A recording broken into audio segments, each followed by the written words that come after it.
प्यारे साथियों नमस्कार। स्वागत है आप सभी का आपके अपने इस YouTube चैनल गढ़वाल क्लासेज में। प्यारे साथियों, आप सभी को पता है इस क्लास में हम बात करते हैं Rajasthan high court group D vacancy के बारे में, और इस क्लास में हम बात करते हैं उन सभी महत्वपूर्ण क्वेश्चंस के बारे में जो आपके लगातार पिछले 10 वर्षों से बार बार पूछे जा रहे हैं। ठीक है, तो प्यारे साथियों, इस क्लास में आपके टोटल 76 प्रश्न होने वाले हैं। आपको क्लास के अंत में बताना है कि आपके कितने प्रश्न सही निकले। अच्छे लेवल के प्रश्न होने वाले हैं और कला संस्कृति के आपके पूरे प्रश्न होंगे। ठीक है, पहला प्रश्न है, ध्यान से देखना। राजस्थानी भाषा का विकास किस अपभ्रंश भाषा से नहीं हुआ है? आपके राजस्थानी भाषा टॉपिक है और इसका जो विकास है आपके वह मागधी अपभ्रंश से नहीं हुआ है। ठीक है ना, कौन से अपभ्रंश से? मागधी अपभ्रंश से नहीं हुआ है। आपके शेरसैनी से हुआ है, नागर से हुआ है, मारू गुर्जर अपभ्रंश से हुआ है। ठीक है, तो प्यारे साथियों, इसमें आपका पहला ऑप्शन बिल्कुल करेक्ट आंसर होगा। अगला प्रश्न देखो ध्यान से। राजस्थानी भाषा का स्वर्ण युग किस काल को कहा जाता है? राजस्थानी भाषा का स्वर्ण युग है वह किस काल को कहते हैं? तो ध्यान रखना, 1650 से लेकर जो 1850 वाला जो समय है, कब से लेकर 1650 से लेकर 1850 ईस्वी का समय है, उसको हम कहते हैं राजस्थानी भाषा का स्वर्ण युग। ठीक है, चलिए हमारा सेकंड ऑप्शन क्या होगा? बिल्कुल राइट आंसर होने वाला है। अगला प्रश्न देखो ध्यान से। गुरुजी, हमारा प्रश्न है, इम्पोर्टेंट प्रश्न है, राजस्थान की मानक बोली है। तो राजस्थान की मानक बोली की अगर मैं आपसे बात करूं तो आपकी मानक बोली होगी कौन सी? मारवाड़ी बोली। ठीक है, ये राजस्थान में सर्वाधिक क्षेत्र में बोली जाने वाली क्या है? बोली है। ये आपको ध्यान रखना है, कौन सी? मारवाड़ी बोली। ठीक है, एक चीज़ ध्यान रखो आप, एक आपने सुना होगा कौन सा? आईने अकबरी ग्रंथ। ठीक है, आईने अकबरी जो आपने सुना होगा, किसका है ये? आपके अबुल फजल का है। ठीक है ना, किसका है? अबुल फजल का है। इसमें भी इस मारवाड़ी बोली का क्या किया गया है? उल्लेख किया गया है। ठीक है, चलिए अगला महत्वपूर्ण क्वेश्चन है, पूछा जा सकता है आपको, ये सब चीज़ें आपको ध्यान रखनी होगी। अगला प्रश्न देखो, मारवाड़ी उपबोली किस राजस्थानी भाषा से संबंधित है? तो मारवाड़ी उपबोली की अगर मैं आपसे बात करूं तो आपके मारवाड़ी से संबंधित है, सॉरी गोडवाड़ी बोली की बात करूं मैं। ठीक है, तो गोडवाड़ी आपके मारवाड़ी भाषा से संबंधित है। ये आपको थोड़ा सा क्या करना है गुरुजी? ध्यान रखना है। ठीक है, मारवाड़ी की 2-3 आप उपबोलियाँ याद कर लो, बार बार पूछी जाती हैं। पहली तो है आपके बीकानेरी। ठीक है, कौन सी होगी गुरुजी? बीकानेरी होगी। दूसरी है हमारी शेखावाटी। ठीक है, कौन सी होगी? शेखावाटी। ठीक है, तीसरी होगी हमारी नागौरी। ठीक है, और एक होगी आपके गोडवाड़ी, एक होगी आपके ढाटी। ठीक है, ये कुछ उपबोलियाँ याद कर लो, बार बार पूछी जाती हैं। अगला क्वेश्चन देखो ध्यान से। गुरुजी, हमारा प्रश्न है, सोरठा छंद और मांड राग जिस बोली की शिल्पगत विशेषताएं हैं वह है। जहाँ पे आपको मांड दिख जाए, छंद दिख जाए, सोरठा दिख जाए। ठीक है ना, तो आपको बिना देखे लगा देना है कौन सी? आपके मारवाड़ी। ठीक है, मारवाड़ी की क्या है ये विशेषताएं, ये आपको थोड़ी सी क्या करनी है? ध्यान में रखनी है। ठीक है, चलिए अगला महत्वपूर्ण क्वेश्चन है, ध्यान से देखना। गुरुजी, हमारा प्रश्न है, पृथ्वीराज राठौड़ द्वारा रचित पुस्तक वेली कृष्ण रुक्मणी री किस भाषा में लिखी गई है? ठीक है, तो कौन सी पुस्तक है? वेली कृष्ण रुक्मणी री। तो आपके लिखी गई है ये डिंगल भाषा में। ठीक है ना, कौन सी भाषा में? डिंगल भाषा में लिखी गई है, आपको ध्यान रखना है। सेकंड ऑप्शन आपका बिल्कुल करेक्ट आंसर होने वाला है। ठीक है, चलिए अगला महत्वपूर्ण क्वेश्चन है, ये वाले प्रश्न ऐसे के ऐसे ही छपते हैं आपके एग्जाम में।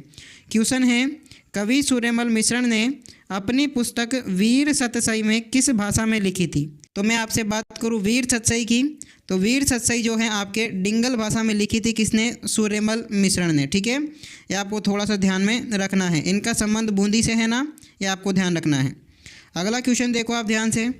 क्वेश्चन है, गुरुजी, दक्षिण पूर्वी राजस्थान की बोली है कौन सी है? आपके दक्षिण पूर्वी जो राजस्थान की बोली है वो है आपके मालवी बोली। ठीक है ना, कौन सी है गुरुजी? हमारी मालवी बोली होगी, जो कि आपके कोटा के अलावा आपके होगा झालावाड़, और झालावाड़ के अलावा आपके होगा चित्तौड़गढ़। इन क्षेत्रों में आपके बोली जाती हैं कौन सी? मालवी। अगला क्वेश्चन देखो आप ध्यान से। गुरुजी, अगला प्रश्न है, इम्पोर्टेंट प्रश्न है आपके लिए। क्वेश्चन क्या है? एकलिंग महात्म्य में किस भाषा में लिखा गया है? एकलिंग जो आपके महात्म्य में है, ठीक है, एक चीज़ ध्यान रखो आप, ये तो आपके संस्कृत भाषा में लिखा गया है। ठीक है ना, एकलिंग महात्म में जो है महाराणा कुंभा के एक कवि थे, उनका नाम क्या था? कान्हा व्यास। ठीक है ना, कान्हा व्यास ने लिखा था ये। और इनका जो अंतिम भाग है ना वह संस्कृत भाषा में लिखा था। ठीक है, चलिए अगला क्वेश्चन देखो ध्यान से। प्रश्न है गुरुजी हमारा, बागड़ी राजस्थान के किस क्षेत्र में बोली जाती है? कौन सी? जो आपके बागड़ी बोली है वह राजस्थान के डूंगरपुर और बांसवाड़ा में बोली जाती है ना। ठीक है ना, कहाँ पर गुरुजी? डूंगरपुर और बांसवाड़ा में बोली जाती है। कौन सी बोली? बागड़ी बोली। समझ में आ रहा है क्या? नहीं, बिल्कुल सर जी आ रहा है। अगला क्वेश्चन देखो ध्यान से। अगला प्रश्न है, राजस्थानी भाषा दिवस कब मनाया जाता है? किसकी बात करूं मैं आपसे? राजस्थानी भाषा दिवस की। तो ये मनाया जाता है 21 फरवरी को। कब गुरुजी? 21 फरवरी को हमारे एक दिवस मनाया जाता है, वह है राजस्थानी भाषा दिवस। इसके अलावा 21 फरवरी को विश्व मातृभाषा दिवस भी मनाया जाता है। ठीक है ना, कौन सा? विश्व मातृभाषा दिवस भी मनाया जाता है। कब? 21 फरवरी को। ठीक है, अगला प्रश्न देखो ध्यान से। गुरुजी हमारा प्रश्न है, राजपूताने में प्रचलित प्राचीन लिपि का क्या नाम था? तो राजपूताने में जो प्रचलित प्राचीन लिपि थी वह थी अपनी ब्राह्मी लिपि। कौन सी होगी? ब्राह्मी लिपि होगी। और गुरुजी हमारा चौथा ऑप्शन बिल्कुल राइट आंसर होने वाला है। ठीक है, चलिए अगला महत्वपूर्ण प्रश्न है, ध्यान से देखना। बजंटी आभूषण पहना जाता है। कौन सा आभूषण? बजंटी आभूषण की अगर मैं आपसे बात करूं तो ये पहना जाता है गले में। ठीक है ना, कहाँ पर गुरुजी? गले में पहना जाता है। आपको पता होगा, आभूषण आपने बिल्कुल रट रखे हैं। ठीक है ना, गले में पहना जाता है बजंटी, ये आपको थोड़ा सा ध्यान में रखना है। अगला प्रश्न देखो आप ध्यान से। गुरुजी हमारा प्रश्न है, स्त्रियां बोरला आभूषण शरीर के किस भाग में पहनती हैं? कौन सा आभूषण आपके? बोरला आभूषण। तो ये आपके पहनती हैं कहाँ पर? सिर में। ठीक है ना, ध्यान रखना है आपको। बोरला आभूषण स्त्रियां सिर पर पहनती हैं। और चौथा ऑप्शन हमारा बिल्कुल राइट आंसर होने वाला है। अगला प्रश्न देखो ध्यान से। गुरुजी हमारा प्रश्न है, बाजूबंद आभूषण में पहना जाता है। बाजूबंद जो आभूषण है आपके कहाँ पर पहना जाता है? ध्यान रखना, ये आपके भुजा में पहना जाता है। कहाँ पर गुरुजी? भुजा पर पहना जाता है। सेकंड ऑप्शन हमारा बिल्कुल राइट आंसर होने वाला है। अगला प्रश्न देखो ध्यान से। गुरुजी हमारा प्रश्न है कि दामना आभूषण स्त्रियां शरीर के किस भाग में पहनती हैं? कौन सा आभूषण? दामना जो आभूषण है ये आपके स्त्रियां पहनती हैं कहाँ पर? उंगली में। ठीक है ना, कहाँ पर पहनती हैं? उंगली में पहनती है। और गुरुजी हमारा चौथा ऑप्शन बिल्कुल राइट आंसर होने वाला है। अगला प्रश्न देखो ध्यान से। इम्पोर्टेंट प्रश्न है आपका, मोकड़ी क्या है? किसकी बात करूँ मैं आपसे? मोकड़ी की बात करूँ तो मोकड़ी है आपके लाख की चूड़ियाँ। क्या है? मोकड़ी लाख की चूड़ियाँ हैं। और हमारा पहला ऑप्शन बिल्कुल राइट आंसर होने वाला है। CET 2023 में शिफ्ट नंबर 1 में पूछा गया प्रश्न है। सारे ही प्रश्न आपके इम्पोर्टेंट होने वाले हैं। अगला प्रश्न देखो ध्यान से। निम्बोरी आभूषण पहना जाता है। कौन सा आभूषण गुरुजी? निम्बोरी आभूषण। तो निम्बोरी आभूषण आपके गले में पहना जाता है। कहाँ पर? गला में पहना जाता है। यह आपको थोड़ा सा ध्यान में रखना है। ठीक है ना, पहला ऑप्शन आपका बिल्कुल राइट आंसर होने वाला है। अगला प्रश्न देखो ध्यान से। प्रश्न है हमारा, अनवट, अनोटा, जरा और पोलरा शरीर के किस अंग के आभूषण हैं? तो इन सभी की अगर मैं आपसे बात करूँ ना, इन सभी की, ठीक है, तो ये शरीर के अगर मैं बात करूँ तो ये आभूषण है आपके किसके? पाँव के आभूषण है। ठीक है ना, किसके आभूषण है गुरुजी? पाँव के आभूषण है। सेकंड ऑप्शन हमारा बिल्कुल राइट आंसर होने वाला है। अगला प्रश्न देखो ध्यान से। प्रश्न है कि आपके राजस्थानी पुरुष छेल कड़ी आभूषण कहाँ पर पहनते हैं? कौन सा आभूषण आपके? छेल कड़ी आभूषण। तो ध्यान रखना, छेल यानी कि छल्ला कहाँ पर लटकाते हैं हम? कान में। तो कान में पहनते हैं कौन सा आभूषण? छेल कड़ी आभूषण। ये ध्यान रखना है आपको। तीसरा ऑप्शन आपका बिल्कुल राइट आंसर होने वाला है।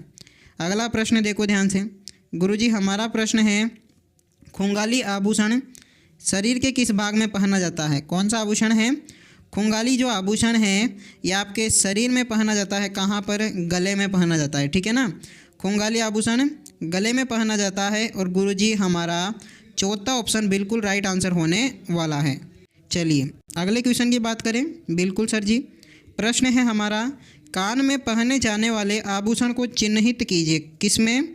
कान में पहने जाने वाला आभूषण कौन सा होगा? तो ध्यान से देखना आपके, इसमें जो आपका सुर लिया है ना, सुर लिया वो आपके पहना जाता है कहाँ पर गुरुजी? कान में, ठीक है ना। तो हमारा पहला ऑप्शन क्या होगा? बिल्कुल राइट आंसर होने वाला है। अभी तक आपके कितने प्रश्न सही निकले कमेंट में ज़रूर बताना। अगला प्रश्न है, बुलाक आभूषण स्त्रियां शरीर के किस भाग में धारण करती हैं? कौन सा आभूषण है आपके? बुलाक आभूषण। तो आपके कहाँ पर? नाक में, ठीक है ना। कहाँ पर गुरुजी?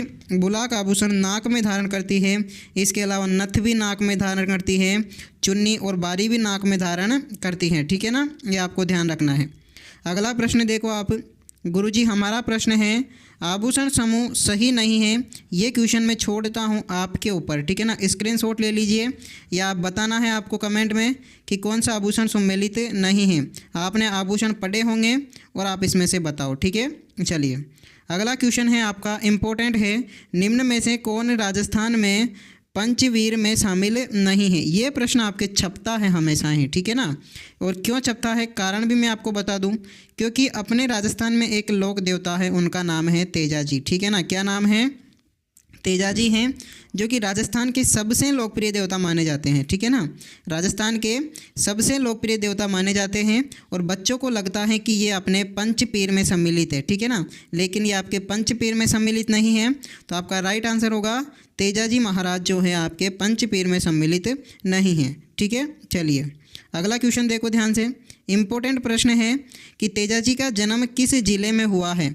तेजाजी का जन्म आपके कौन से ज़िले में हुआ है? तो ध्यान देना आप, इनका जन्म हुआ है नागौर ज़िले में। स्थान की अगर मैं आपसे बात करूं तो आपके खरनाल में हुआ है, ठीक है ना। कहाँ पर गुरुजी? नागौर के खरनाल नामक स्थान पर इनका जन्म हुआ है, ठीक है। चलिए अगला क्वेश्चन देखो आप ध्यान से, गुरुजी हमारा प्रश्न है किस लोक देवता की पत्नी उसकी मृत्यु के बाद सती हो गई थी? तो ये ध्यान रखना है, आपके तेजाजी महाराज की जो पत्नी है ना, ये इनकी मृत्यु के बाद क्या हो गई थी? सती हो गई थी। तभी तो कहते हैं ना सती का पति, ठीक है ना। सती का पति कौन है? आपके तेजाजी महाराज। अगला क्वेश्चन देखो आप ध्यान से, क्वेश्चन है तेजाजी का मुख्य तीर्थ स्थल कहाँ पर है? तेजाजी का आपके मुख्य तीर्थ स्थल कहाँ पर है? पर्वतसर में, जो कि कहाँ पर है? आपके डीडवाना कुचामन में है, ठीक है ना। कहाँ पर गुरुजी? पर्वतसर आपके डीडवाना कुचामन में है। और तीसरा ऑप्शन हमारा बिल्कुल राइट आंसर होने वाला है। अगला क्वेश्चन देखो आप, क्वेश्चन है आपका, उस स्थान को चिन्हित कीजिए जो किसी भी प्रकार तेजाजी से संबंधित नहीं है। तो आपको उस स्थान को चिन्हित करना है। तो आपको ध्यान रखना है पीची आँख जो है आपके किसी भी प्रकार से तेजाजी से संबंधित नहीं है, ठीक है ना। ये आपको ध्यान रखना है। अगला क्वेश्चन देखो, खरनाल में इनका जन्म हुआ है, सुरसुरा में जो आपके क्या है इनका ससुराल है क्या, और पर्वतसर में क्या है इनका? पर्वतसर में मुख्य मंदिर है, ठीक है ना। ये ध्यान रखना है आपको, ध्यान रखना है। सुरसुरा में इनका क्या नहीं है? ससुराल। मैंने बता दिया, आपने मान लिया। ससुरा में इनका क्या हुआ था? सुरसुरा में इनका देहांत हुआ था, ठीक है ना। देहांत इनका जो आपके क्या है, इनका आपके ससुराल कहाँ पर है? पनेर में है। कहाँ पर है? पनेर में है, आपको ध्यान रखना है। अगला क्वेश्चन देखो आप ध्यान से, गुरुजी हमारा प्रश्न है अगला, तेजाजी की पत्नी का नाम था, तेजाजी की पत्नी का नाम था क्या? तो आपको ध्यान रखना है पेमल, जो कि पनेर की राजकुमारी थी, ठीक है ना। पनेर की राजकुमारी थी, नाम था पेमल। और ध्यान अगले क्वेश्चन की बात करें, बिल्कुल सर जी। अगला महत्वपूर्ण क्वेश्चन है हमारा, तुर्रा कलंगी लोक नाट्य के रचनाकार है कौन सा? तुर्रा कलंगी लोक नाट्य के रचनाकार कौन होंगे हमारे? तो आपके होंगे शाह अली तुक्क नगरी। कौन होंगे? शाह अली तुक्क नगरी होंगे। और सेकंड ऑप्शन क्या होगा? बिल्कुल राइट आंसर होने वाला है। अगला क्वेश्चन देखो आप ध्यान से, इम्पोर्टेंट प्रश्न है आपके लिए, राजस्थान में कौन सा स्थान तुर्रा कलंगी ख्याल से संबंधित है? संबंधित नहीं है, ठीक है ना। नहीं आपको ध्यान से पढ़ना है। तो आपके कौन सा स्थान तुर्रा कलंगी ख्याल से संबंधित नहीं है? तो ध्यान रखना, आपके नागौर आपके किसी भी प्रकार से तुर्रा कलंगी ख्याल से संबंधित नहीं है। अगला प्रश्न देखो आप, इम्पोर्टेंट है आपके लिए, जयदयाल सोनी और चेतराम किस ख्याल से संबंधित हैं? जयदयाल सोनी और चेतराम हमारे संबंधित हैं आपके तुर्रा कलंगी ख्याल से, ठीक है ना। कौन सी ख्याल से? तुर्रा कलंगी ख्याल से संबंधित है। और गुरुजी हमारा पहला ऑप्शन क्या होगा? बिल्कुल राइट आंसर होने वाला है। अगला प्रश्न देखो आप ध्यान से, इम्पोर्टेंट प्रश्न है कि तुर्रा कलंगी लोक नाट्य में तुर्रा और कलंगी प्रतीक हैं। तो तुर्रा कलंगी लोक नाट्य में तुर्रा और कलंगी प्रतीक हैं शिव और पार्वती का। किसका है? शिव और पार्वती का प्रतीक है। और गुरुजी हमारा चौथा ऑप्शन बिल्कुल राइट आंसर होने वाला है। अगला प्रश्न देखो आप ध्यान से। गुरुजी हमारा प्रश्न है कच्ची घोड़ी नृत्य किस अवसर से संबंधित है? कौन सा है? कच्ची घोड़ी जो नृत्य है ये संबंधित है विवाह के अवसर पर से, ठीक है ना। कच्ची घोड़ी नृत्य विवाह के अवसर से संबंधित है। ये एक व्यावसायिक नृत्य है, ठीक है ना। कौन सा है? व्यावसायिक नृत्य है जो केवल पुरुषों के द्वारा किया जाता है, ठीक है ना। किनके द्वारा? जो केवल पुरुषों के द्वारा किया जाता है। अगला क्वेश्चन देखो आप ध्यान से। गुरुजी हमारा प्रश्न है इम्पोर्टेंट प्रश्न है, शेखावाटी और कुचामन के किस लोक नृत्य में ढोल या ड्रम वाद्य यंत्र का प्रयोग नहीं होता है? तो ढोल या फिर ड्रम का प्रयोग नहीं होता है कच्ची घोड़ी वाद्य यंत्र में, ठीक है ना, सॉरी कच्ची घोड़ी नृत्य में, ठीक है। और चौथा ऑप्शन हमारा बिल्कुल राइट आंसर होने वाला है। अगला क्वेश्चन देखोगे आप ध्यान से, बिल्कुल सर देखेंगे हम। क्वेश्चन है चरी लोक नृत्य मुख्य रूप से राजस्थान के किस जिले में किया जाता है? कौन सा है? चरी लोक नृत्य है मुख्य रूप से राजस्थान के किशनगढ़ में किया जाता है, ठीक है ना। कहाँ पर गुरुजी? किशनगढ़ में किया जाता है। और पहला ऑप्शन हमारा बिल्कुल राइट आंसर होने वाला है। अगला क्वेश्चन देखो आप ध्यान से। इम्पोर्टेंट प्रश्न है कि फल्गुबाई जो कि अभी पूछी गई थी, ठीक है ना, ये पिछले कुछ वर्षों से लगातार पूछी जा रही है। कौन? फल्गुबाई किस नृत्य से संबंधित है? तो ध्यान रखना है आपको, फल्गुबाई हमारे चरी नृत्य से संबंधित है, ठीक है ना। कौन से नृत्य से? चरी नृत्य से संबंधित है। और सेकंड ऑप्शन हमारा बिल्कुल राइट आंसर होने वाला है। अगला प्रश्न देखो ध्यान से। गुरुजी हमारा प्रश्न है कि चरी नृत्यांगना कौन है? चरी नृत्यांगना की बात करूँ तो होंगी हमारी कौन? प्यारी फल्गुबाई, ठीक है ना। कौन होगी?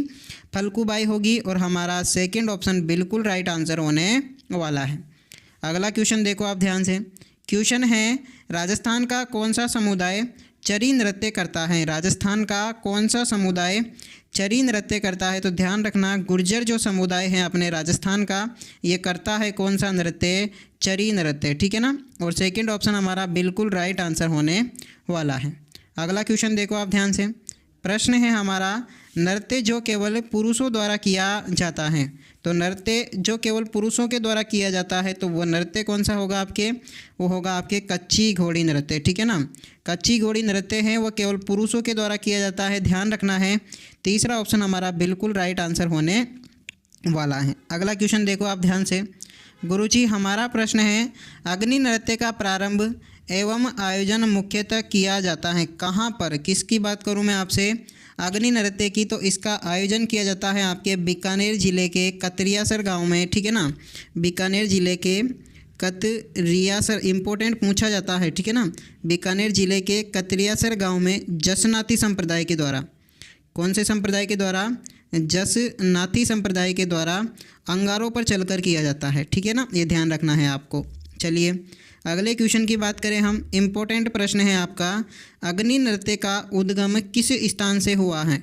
अग्नि नृत्य का उद्गम हुआ है अपने कतरियासर से, ठीक है ना। कतरियासर के जसनाती संप्रदाय से। पहला ऑप्शन हमारा बिल्कुल राइट आंसर होने वाला है। अगला क्वेश्चन देखो आप ध्यान से। इम्पोर्टेंट प्रश्न है जसनाती पंथ के किस प्रकार के नृत्य की उत्पत्ति बीकानेर के कतरियासर गांव में हुई है?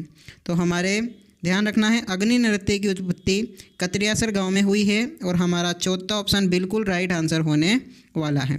अगला क्वेश्चन देखो आप। इम्पोर्टेंट प्रश्न है जहूर खान किस लोक वाद्य यंत्र से संबंधित है? कौन है आपके? जहूर खान। तो जहूर खान संबंधित हैं भपंग से, ठीक है ना। भपंग नामक जो वाद्य यंत्र आता है इससे संबंधित है जहूर खान। और पहला ऑप्शन हमारा बिल्कुल राइट आंसर होने वाला है।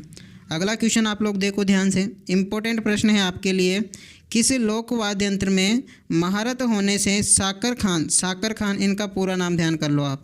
इनका पूरा नाम है आपके कमल साकर खान, ठीक है ना। कमल साकर खान को 2012 में पद्मश्री से सम्मानित किया गया है, ठीक है ना। कमल साकर खान को 2012 में पद्मश्री से सम्मानित किया गया है कमाईचा आपके वाद्य यंत्र के लिए, ठीक है ना। किसके लिए? कमाईचा के लिए। और ये कहाँ के हैं? आपके जैसलमेर के निवासी हैं। कहाँ के हैं?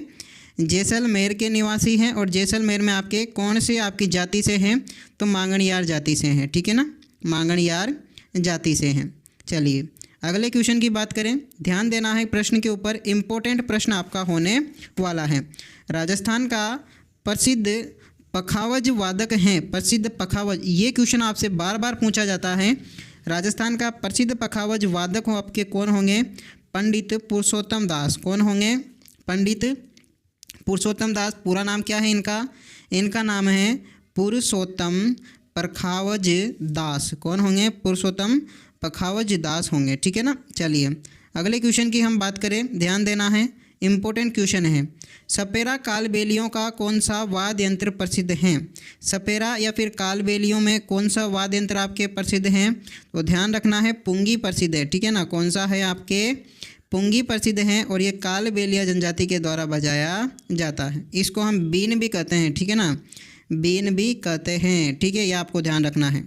अगला क्वेश्चन देखो आप, इम्पोर्टेंट है हमारे लिए, कौन सा वाद्य यंत्र अलग है? कौन सा वाद्य यंत्र अलग है? तो ध्यान रखना है इसमें, तो आपके सहनाई जो है वो आपके सुशिर वाद्य यंत्र हैं, मशक आपके सुशिर वाद्य यंत्र हैं, अलगोजा आपके सुशिर वाद्य यंत्र हैं, ठीक है ना। तो अगर मैं आपसे बात करूँ किसकी? खड़ताल की, तो आपके ये हाथों के द्वारा बजाया जाता है, ठीक है ना, हाथों के द्वारा। आपने जो सीन होगा जब आप नाटक देखते होंगे तो कभी कभी शिव पार्वती का देखा हो, नारायण का देखा हो, तो आपके नारद मुनि आते हैं ना, वह इसी को बजाते हैं, उसी के समान होता है खड़ताल। अगला क्वेश्चन देखो आप, इम्पोर्टेंट प्रश्न है, ध्यान देना है, निम्नलिखित में से किस संगीत का संबंध राजस्थान से नहीं है? नहीं पूछा है आपसे, तो ध्यान रखना, पहला ही संगीत है आपके बाउल। बाउल का संबंध हमारे किसी भी प्रकार से राजस्थान से नहीं है, ठीक है ना। अतः हमारा पहला ऑप्शन बिल्कुल राइट आंसर होने वाला है। अगला क्वेश्चन देखो, आज के क्वेश्चन मस्त लग रहे होंगे आपको, बहुत लेवल के प्रश्न हैं। कौन सा सुशिर वाद्य यंत्र नहीं है? तो सुशिर के आपसे पूछा है, तो ध्यान रखना अलगोजा आपके सुशिर वाद्य यंत्र है, ठीक है ना। इसके अलावा सतारा आपके सुशिर वाद्य यंत्र हैं, आपके मोरचंग आपके सुशिर वाद्य यंत्र हैं, लेकिन सुरमंडल जो हैं आपके, ये आपके तत्व वाद्य यंत्र हैं, ठीक है ना। कौन सा है? सुरमंडल क्या है? तत्व वाद्य यंत्र हैं, ये आपको थोड़ा सा ध्यान में रखना है। चलिए अगला क्वेश्चन देखो आप ध्यान से, गुरुजी हमारा प्रश्न है, मोरचंग जिसको हम ज्यूज हार्प कहते हैं, ठीक है ना, मोरचंग क्या है आपके? ये सुशिर वाद्य यंत्र हैं, ये आपको ध्यान रखना है, ठीक है ना। और एक चीज़ ध्यान रखना आप, ये वाद्य यंत्र हैं, इसके अनुसार तो क्या है? वाद्य यंत्र हैं, और वाद्य यंत्रों में भी आपके सुशिर वाद्य यंत्र हैं। ये सबसे इम्पोर्टेंट प्रश्न है, बार बार पूछा जा रहा है। अगला क्वेश्चन देखो आप ध्यान से, राजस्थान के किस लोक वाद्य यंत्र को ज्यूज हार्प भी कहा जाता है? तो ध्यान रखना, मोरचंग को ही हम कहते हैं ना, ठीक है ना। क्या कहते हैं? मोरचंग को ज्यूज हार्प कहते हैं, ये आपको ध्यान रखना है, ठीक है ना। ये क्वेश्चन लगातार पूछा जा रहा है। अगला क्वेश्चन देखो आप ध्यान से, इम्पोर्टेंट प्रश्न है, क्या है प्रश्न? वाद्य यंत्र टामक का संबंध किस क्षेत्र से है? वाद्य यंत्र टामक का जो संबंध है ये अपने मेवात क्षेत्र से है, ठीक है ना। किससे है? गुरुजी मेवात क्षेत्र से है, ये हमको ध्यान रखना है। इसे बम भी कहते हैं, क्या कहते हैं? बम भी कहते हैं इसे। पहला ऑप्शन आपका राइट आंसर होगा। अगला क्वेश्चन देखो आप ध्यान से, इम्पोर्टेंट है आपके, घूमर नृत्य जो केवल स्त्रियों के द्वारा किया जाता है, ठीक है ना, और इसका प्रारंभ आपके भील जनजाति से हुआ है, ये आपको ध्यान रखना है, ठीक है। इंपॉर्टेंट है, पूछा कभी भी आपसे जा सकता है। तो घूमर नृत्य के समय कौन से वाद्य यंत्रों की आवश्यकता होती है? तो ध्यान रखना, घूमर नृत्य के समय आपकी आवश्यकता होती है ढोलक और मंजीरों की, ठीक है ना, ढोलक और मंजीरों की आवश्यकता होती है। और चौथा ऑप्शन हमारा बिल्कुल राइट आंसर होने वाला है। अगला क्वेश्चन आप लोग देखो ध्यान से, इम्पोर्टेंट प्रश्न है। क्या है प्रश्न? तारपी वाद्य यंत्र का प्रयोग मुख्यतः किस जाति के द्वारा किया जाता है? कौन सा है? तारपी जो वाद्य यंत्र है इसका जो प्रयोग है मुख्यतः किस जाति द्वारा किया जाता है? तो ध्यान रखना, कथोड़ी जनजाति के द्वारा, ठीक है ना, कथोड़ी जाति के द्वारा किया जाता है तारपी वाद्य यंत्र का प्रयोग, ठीक है। पहला ऑप्शन हमारा बिल्कुल राइट आंसर होने वाला है।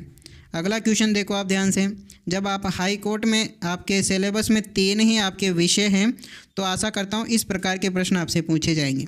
अगला क्वेश्चन देखो, गागरोन किला किस श्रेणी में आता है? गागरोन का जो किला है यह आपके कौन सी श्रेणी में आता है? तो आपके ये श्रेणी में आता है जल दुर्ग की में, ठीक है ना।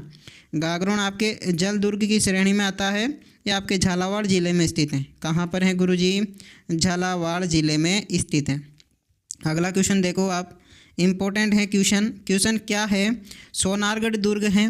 तो सोनारगढ़ दुर्ग की अगर मैं आपसे बात करूँ ना तो आपकी ये धानवन दुर्ग है, ठीक है ना। कौन सा है आपके सोनारगढ़ धानवन दुर्ग है, इसको हम चित्तौड़गढ़ मतलब जैसलमेर का किला कहते हैं। क्या कहते हैं? जैसलमेर का किला कहते हैं। तीसरा ऑप्शन हमारा बिल्कुल राइट आंसर होने वाला है। अगला क्वेश्चन देखो आप, इम्पोर्टेंट है। कौन सा एक प्रकार का पहाड़ी किला नहीं है? तो ध्यान देना, आपके जो भैंसरोड़गढ़ चित्तौड़गढ़ में है ना, वे आपके पहाड़ी किला नहीं है। और सेकंड ऑप्शन आपका बिल्कुल राइट आंसर होने वाला है। अगला, ये ब्राह्मी और चंबल के संगम पर स्थित है। ठीक है, अगला क्वेश्चन देखो आप। क्वेश्चन है गुरुजी हमारा, स्थान स्थापत्य और उपयोगिता के आधार पर किस प्रकार के दुर्ग जल दुर्ग से घिरे हुए हैं? तो कौन से प्रकार के दुर्ग हैं वो जल दुर्ग से मतलब जल से घिरे हुए हैं। ठीक है, तो ये आपके होंगे कौन से प्रकार के? ओदक प्रकार के जो दुर्ग हैं वो आपके जल से घिरे होते हैं, इन सभी के बाद भी। अगला क्वेश्चन देखो आप, इम्पोर्टेंट प्रश्न है गुरुजी हमारा, तारागढ़ का किला किसके दुर्ग का श्रेष्ठ उदाहरण है? तो तारागढ़ के किला जो हैं किस प्रकार के दुर्ग का क्या है? श्रेष्ठ उदाहरण है। तो ये ध्यान रखना है, आपका गिरि दुर्ग का श्रेष्ठ उदाहरण है, क्योंकि ये एक पहाड़ी पर स्थित है ना, इसीलिए ये गिरि दुर्ग की श्रेणी में आता है। अगला क्वेश्चन देखो आप ध्यान से, इम्पोर्टेंट प्रश्न है गुरुजी, निम्न में से कौन सा राजस्थान का दुर्ग गिरि नहीं है? तो कौन सा आपकी गिरि नहीं है? तो ध्यान रखना है आपको, आपका जो किला है कौन सा? आपका गागरोन का किला। कौन सा किला है? गागरोन का किला, जो कि आपका गिरि दुर्ग नहीं है, ये एक जल दुर्ग है। ठीक है ना, कौन सा है? जल दुर्ग है।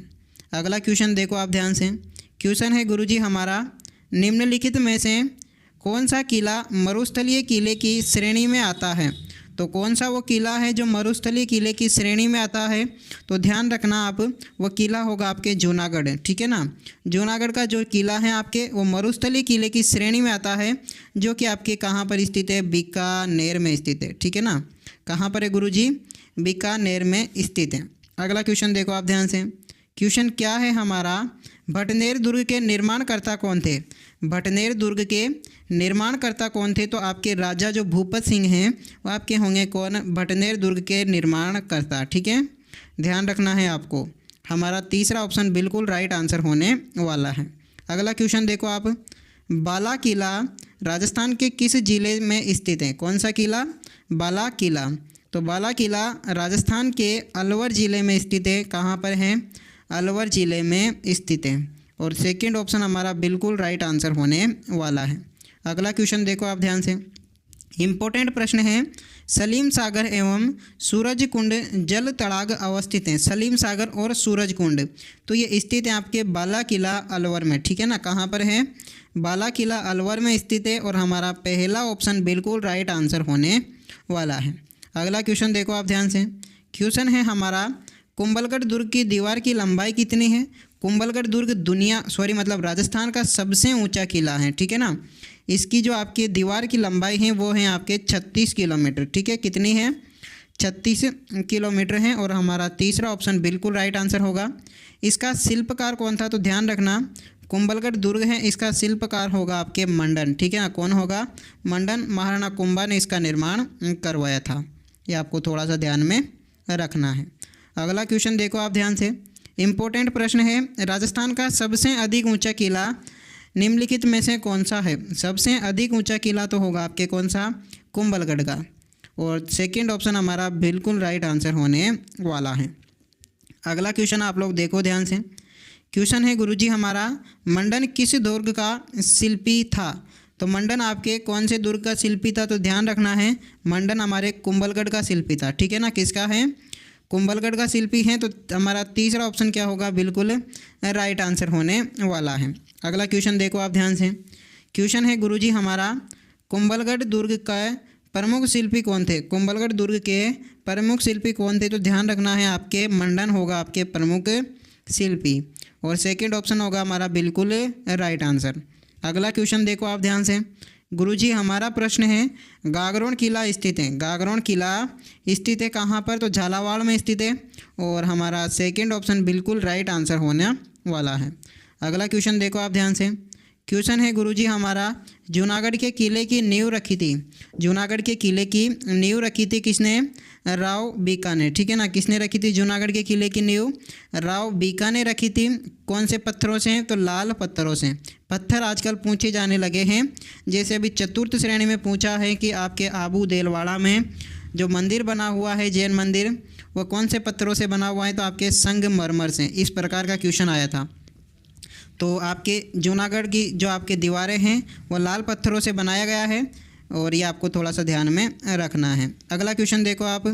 क्वेश्चन है गुरुजी, किस दुर्ग का निर्माण परमार राजाओं द्वारा धारावर्ष और मुंज ने करवाया था? धारावर्ष परमार राजाओं ने करवाया था।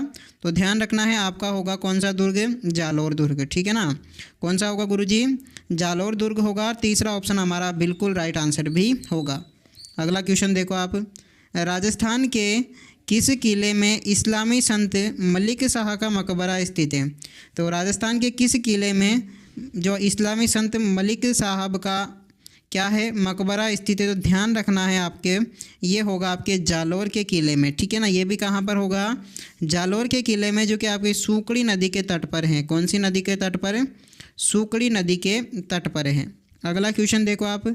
निम्नलिखित में से कौन सा किला सूकड़ी नदी के दाहिने किनारे पर बना हुआ है? सूकड़ी नदी के दाहिने किनारे पर बना है जालोर का किला। कौन सा किला गुरुजी? जालोर का किला, और हमारा होगा सेकंड ऑप्शन बिल्कुल राइट आंसर। ठीक है, चलिए आज का अंतिम प्रश्न देख लेते हैं। क्वेश्चन है, प्रसिद्ध लोहागढ़ किस जिले में है? प्रसिद्ध आपका लोहागढ़ है वह कौन से जिले में है? तो ध्यान रखना है, ये भरतपुर में है अपने लोहागढ़ दुर्ग। ठीक है, जो कि मिट्टी से निर्मित है। कौन से, किससे निर्मित है? मिट्टी से निर्मित हैं। ये आपको ध्यान रखना है। इसका 1733 ईस्वी में, कब? 1733 ईस्वी में राजा सूरजमल द्वारा इसका निर्माण करवाया गया था। ठीक है, ये आपको ध्यान रखना है। तो प्यारे साथियों, ये थे आज के टोटल आपके 76 प्रश्न। आपको क्लास कैसी लगी कमेंट में ज़रूर बताना। मिलते हैं इसी प्रकार की अन्य वीडियो के साथ में।